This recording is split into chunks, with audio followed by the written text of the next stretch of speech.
Romans chapter 12, the first couple verses. This is the Apostle Paul writing to a group of followers of Jesus in Rome. He says, "Therefore, I urge you, brothers and sisters, in view of God's mercy, to offer your bodies as a living sacrifice, holy and pleasing to God.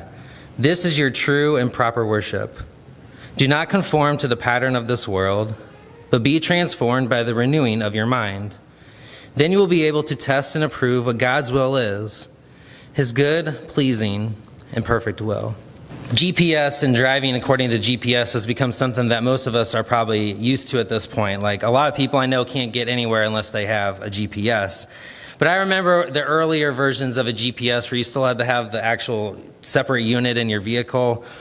And I don't remember a whole lot about this particular time, but I do remember that there's this highway on the west side of where I grew up. And I was driving along, and the GPS, all of a sudden, it's like the road goes this way, and we're driving in what looks like a big green field.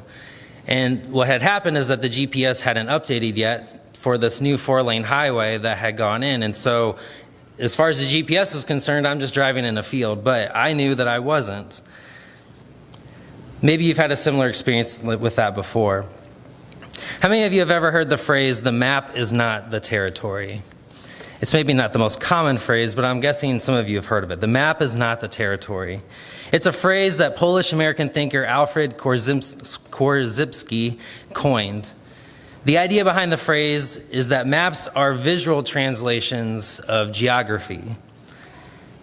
They aren't the geography itself, they're a visualization of it. Maps try to capture the characteristics of an actual physical reality, but in the end, they're just representations, which means that they can be flawed, distorted, outdated, skewed, details could be left out, etc. This is just like the outdated GPS map that skewed my translation of reality when I was driving. As much as maps can give us a sense of the characteristics of a physical location, they can never fully convey what the actual location is like. So too, Korzybski applies this idea to the mental maps of how people view the world. We all live in reality. It's an actual place. Like, we can touch and feel it. It's not like an imaginary thing. But we all translate how to live and interact in this reality in different ways. We all have our own mental map through which we translate reality. And our maps are painted by experiences, by our failures, by our successes, by our hurts and pains and losses.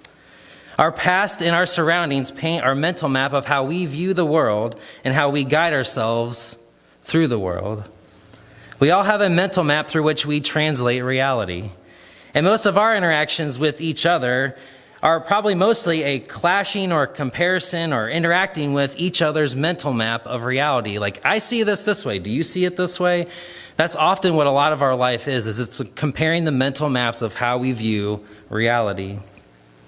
The temptation, though, for each of us is that we can believe that our mental map is the territory. We are tempted to believe that our mental map isn't just a map. We believe our mental map is reality. Meaning we are tempted to believe that our perception of reality is reality. That any other perception of reality is wrong. That it's not truthful. That only our perception of reality is right and truthful. But God's word calls us to understand things differently. God's word calls us to recognize that our perception of reality is distorted. God's word calls us to consider a different way to view the world. God's word calls us to consider a view of the world that is full, that is clearer than we've ever seen, and that we could ever see on our own.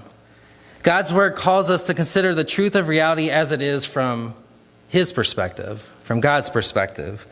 The truth of reality as it is lived in and through the life of Jesus. The good news that God's word has for us is that we can see the truth of reality just as God sees it. But the only way that we can see it is through our life being transformed by God's Spirit.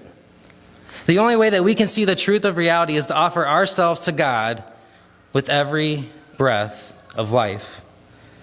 To see the truth of reality, offer yourself to God with every breath.